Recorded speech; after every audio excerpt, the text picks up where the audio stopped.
Hi everybody, I'm UCTV News reporter Luke Hajdasz, here with Manny Chinyumba, as well as Priyanka Thakkar, the president and vice president of USG here at UConn. Thanks so much for being here, guys. Yeah, thank you, Luke, for having us today. Of course. So first off, what are the biggest initiatives that USG is working on right now? So we have many that we're working on. This is true. Within some of our committees, we have extended dining hall hours during finals week. So our 3 late night dining halls, McMahon, Whitney, and Northwest, are going to be open until 12 a.m. during the week of finals, which is awesome. Mm-hmm. And that'll be under our academic affairs and headed by Monsi Champatwala. That's really cool because it's not only going to extend the dining hall hours, but now it matches the fact that the library is also open 24/7. So some other initiatives that we're working on within student development. We have Culture Appreciation versus Appropriation Week coming up. That's going to be October 21st to the 25th. And so we're really excited about that. That's being headed by Alexandra Aponte, Student Development Chair. And that's going to be focusing on really understanding and appreciating different cultures, especially during the time of Halloween, as it pertains to the context of UConn. Mm-hmm.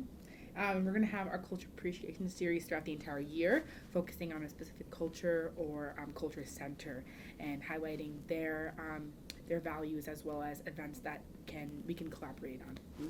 To really make it a very diverse and inclusive environment. Some other things we're working on within our student services, which is headed by Derek Pan.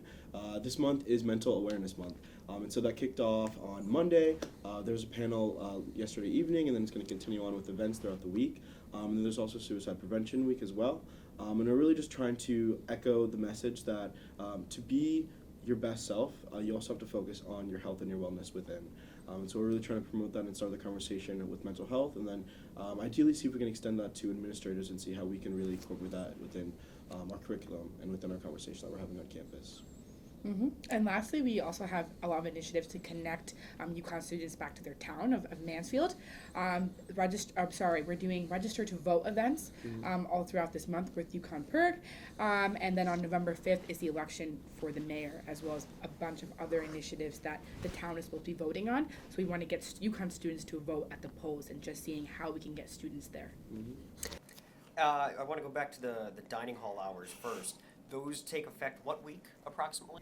I wish I knew the dates off the top of my head, but the dining hall hours are going to be extended during the week of finals. Okay, during finals, week of finals itself. Got it. Yep. Okay. Anything else?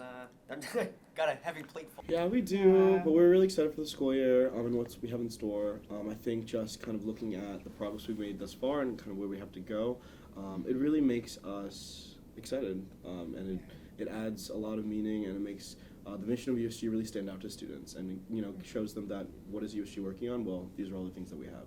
Right. And we're only halfway there. So early November and early December, we're going to have town halls.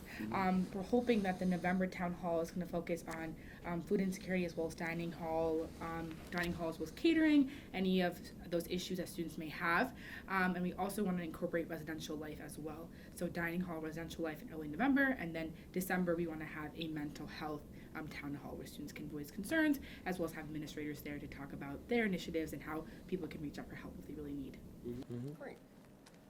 Moving forward a little bit, the new rec center and its dress code has caused quite a stir among students. Right. I had seen something in the buy or sell group on Facebook about something that USG was doing. Are you working with administrators or figuring out a solution that makes everybody happy, or what's the news there? Yeah, so I've been actively working with the director of the UConn Rec Center, Cindy, as well as Student Affairs, Michael Gilbert, as well as Dean of Students, Ellie Doherty, and just trying to figure out a solution that we can all come together and collaborate on. They've been very receptive to feedback from the students, and last week we had a coalition of students get together with the 3 of them to have a conversation on the UConn Rec dress code. For the next few weeks, they're going to be monitoring student interactions with their employees to try to see how the staff is interacting with students, because I think that one of the biggest issues is that students are not comfortable going into the gym because they feel like they have to change, or they feel like they're being watched. And ultimately we want students to be comfortable in their new rec center and be comfortable with their bodies as well. So we're actively taking steps to see what the solution can be, and they are looking over the verbiage of the policies as well to see if anything can be changed. So we're going to be having consistent meetings with the 3 of them. And how do you hear about these types of things that students are worried about, like that, for example? How does it come to your attention, and then how do you decide where you're going to go from there, and what Right. battles you're going to fight, and what's going to, okay. So I think word of mouth is like one of the best resources to kind of get the word on the street. I also think buy or sell has been a huge help. I think sometimes students lack an outlet to kind of express their concerns, and they take it on buy or sell. And I think USG wants to eliminate that, or not completely, but at least help students have a link to administrators and be a voice for students, so they don't always have to go to buy or sell, and someone is watching and looking at what they have to say and taking their concerns into account. account. Yeah. So taking their concerns into account and actually doing something with it. Yeah, I wholeheartedly agree. Like, this situation exemplified that we are listening, we understand the student experience, and that's how we're able to make the decisions that we do on a day-to-day basis. We don't just sit in an office and just go to meetings with admin. We also go to class with these students. We're also seeing them within the recreational center when we visit ourselves. And so we are seeing this. We're seeing this for ourselves. We then take that to the people that we know, the appropriate resources, and then we find a way to really execute change. Yeah, I actually, last week I got students from buy or sell that were commenting, and I said, hey, like, do you want to come into a meeting with me and voice your concerns to an administrator? And they said yes, and we were able to get people from diverse backgrounds and diverse experiences with the rec center to come and talk and have that conversation together, which I think is a very unique experience, and we are privileged to have that outlet, so might as well give students an outlet with us and do it together. Now, you mentioning, admin a lot, obviously. Have you met with Katsileus yet? And if so, how'd that go?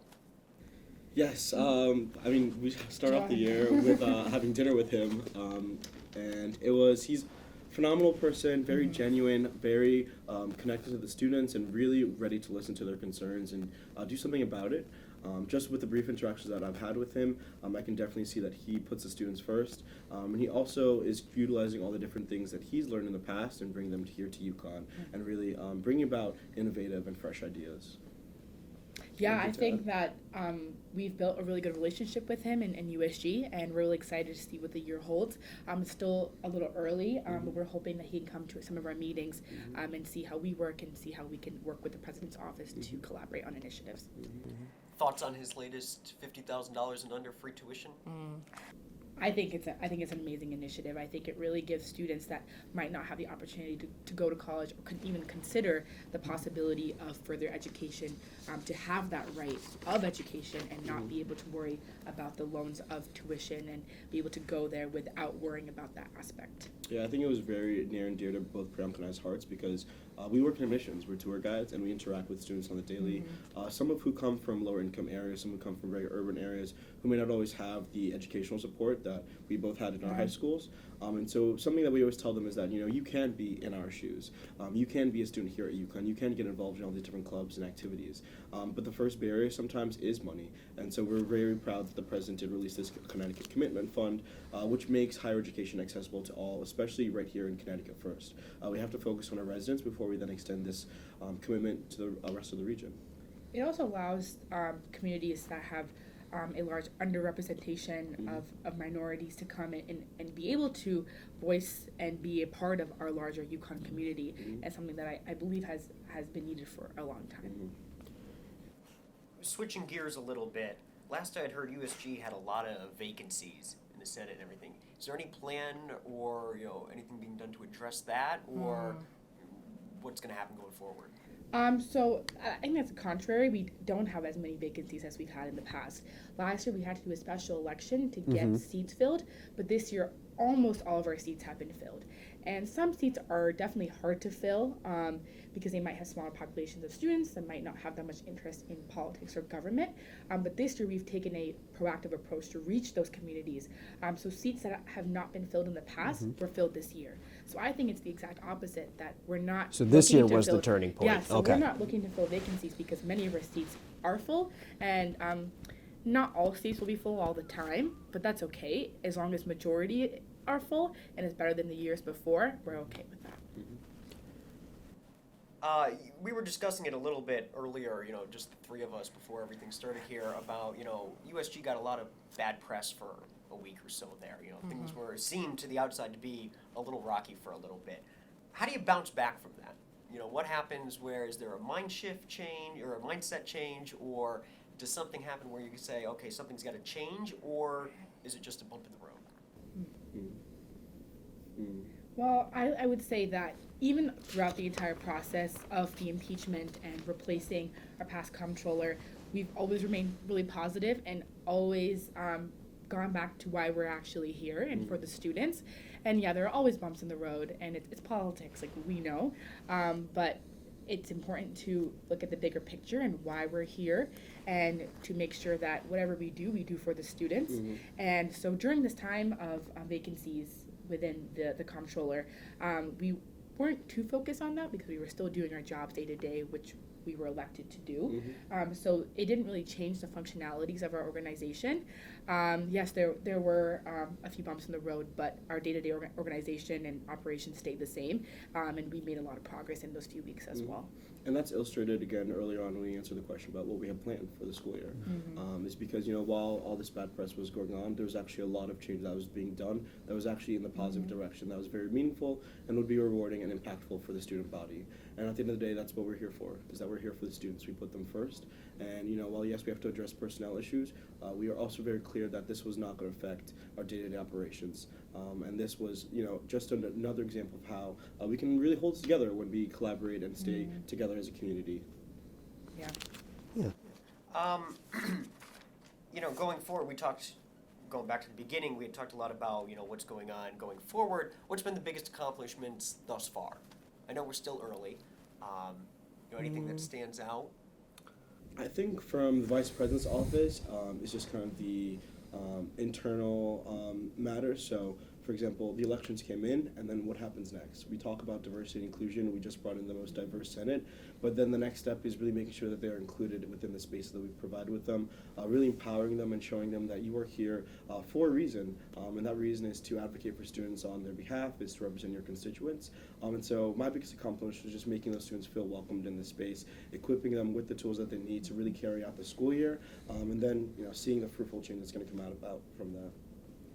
At least for me, you know, Manny and I wanted to start off the year with a different note of USG. I definitely think we did that, like a different branding, a different energy, and I think that still continues, and that's something we are really proud of, because we understand the judgments people might have about USG, or some prior, how do I say this, like Preconceived notions. Yes, so the preconceived notions about USG, and we are well aware. And we went into that saying, like, things are going to be different this year, and we're going to continue to make it different no matter what the bumps in the roads are. So I think one step was just to get a diverse Senate and to make sure most of the seats are filled, and we did that. And then how can we connect students with administrators, and we are doing that currently. So I would say that so far we've been successful, and obviously we're still learning our roles. You're not trained to be student body president or vice president, and so we do our best, but I'm very proud of where we've come so far. We have a really good team that we've been able to assemble, so we're proud and we're happy, and we're going to just keep going. Yeah, the nature of our job is that we put in and do a lot of little things that then add up to a bigger picture, and sometimes that bigger picture is not something that you see until April, when you're leaving office and the new president and vice president are coming in. Yeah, right. And I think that's something that we try to hold ourselves accountable for, is just be aware that, you know, there are things that we're putting into motion, we're planting the seeds, and we will see that success at some point, even if it's not right now, but I think we can say that just coming from the past 6 weeks that we've come from, we are very excited for the school year, and we are so proud, extremely proud to represent the students, because this is a privilege and this is an honor. Yeah, and just to add, I mean, so we want to be more transparent and accountable, and work with other tier 3s like UCTV, and was to kind of show what we're doing, and be upfront and be out there about, you know, things may not be perfect, but we're doing our best, and we really value the collaborations that we've had with other tier 3s, and for you to bring us here and vocalizing what we're doing. So Yeah, absolutely. Manny, you touched upon it briefly about going to, you know, things that balls that get put down into motion that you know, may not accumulate till April or so. How do you? I mean, you only have a 1-year term, right? Yeah. Some projects might take a little longer than a year. How Yeah. do you ensure that, you know, a massive undertaking is seen through the end, and that it's not something that, you know, gets the ball rolling and then it doesn't accumulate then? The first step is to find younger leaders who are motivated, who are passionate about the projects that we have in store, and kind of explain to them the intentions and the purpose of what we're doing, why it's imperative for them to continue even after we leave, because that's really where you start to see your legacy. Is that it's not necessarily the things that you do directly, but kind of how you affect other people indirectly. And so for me, that's just inspiring and empowering those students that are already in USG, that have a few more years in them, that are going to continue to be in the organization, and I know they're going to climb up the ladder to be either in our positions or a position similar to us, and be able to carry out those initiatives. So I think one example on a small scale could be something as simple as our office renovations. That's something that might take 2-3 years. But that being said, we're planning the team now. We're giving them the tools. We're giving them the resources, whether that's be the student union or working with the contractors here at UConn. We're giving them all the resources that we would utilize, and we know that would carry out that mission to the end. But we're, again, planting the seeds now. Yeah, I agree with that completely. I think one part about being leaders is empowering other leaders to do the same when you leave, and setting up a good foundation for them to take it over when you are no longer there. And sometimes you might not see initiatives come into fruition, but it's how you can set the groundwork and the foundation to see and for others to continue after that. Yeah, and I think there's also something to be said about the fact that even the recreational center, that is an example of something that past USG leaders cultivated and really put into motion the works. And now here we are working on the policies and the procedures and working with the admin that are currently in the recreational center. So in a way, we really are still continuing the work that they first started for us, several years ago. Yeah. All right, anything else that either you? I have one thing. Yeah, go ahead. One initiative that I forgot to mention. Yeah. So Tampon Time is our initiative to provide free menstrual products in bathrooms around campus, whether that be gender neutral or women's bathrooms. So this year is the first year we're going to have them around campus as well. So we partnered up with facilities, and they're going to help us refill the menstrual products funded by USG, so that everyone can use them and it's accessible throughout the entire year. Great. Excellent. All right. Thank you, Priyanka, Lou. Manny, thanks so much Appreciate for that. coming on. Thank you for having us. Thank you.